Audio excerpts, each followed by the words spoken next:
అంటే వాళ్ళకి కూడా నాకు తెలుసుండి పర్సనల్గా అబ్జెక్షన్ ఏమీ ఉండదు. ఎందుకంటే వాళ్ళకు కూడా వాస్తవాలన్నీ తెలుసు.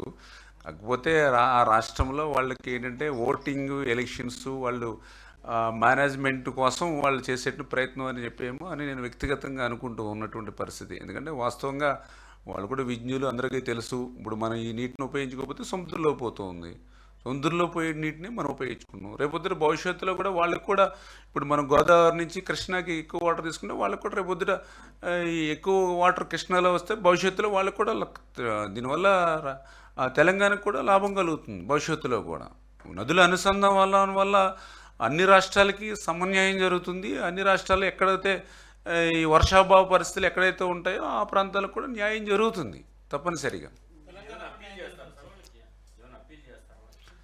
చాలా క్లియర్గా ముఖ్యమంత్రి గారు చెప్పారు, మేము కూడా అర్థం చేసుకోమని చెప్పాం. చాలా మళ్ళీ మళ్ళీ చెప్తూ ఉన్నాం. సముద్రంలో వృధాగా పోయేటువంటి నీళ్లు మన క్రింద వెళ్ళి వేరే రాష్ట్రం ఏమి లేదు దీన్ని ఉపయోగించుకోవడానికి. 100 సంవత్సరాల నుంచి ఇంకా చెప్పాలంటే ఇప్పుడు ఏదైతే మన ధవళేశ్వరం నుంచి ప్రతి సంవత్సరం సముద్రంలో వృధాగా పోతూ ఉంది. ఎప్పుడో కాటన్ మహాశయుడు కట్టాడు ధవళేశ్వరం బ్యారేజ్. ఆయన ధవళేశ్వరం బ్యారేజీ కట్టడం వల్లే ఈరోజు మా గోదావరి జిల్లాలు పచ్చగా ఉంటూ ఉన్నాయి.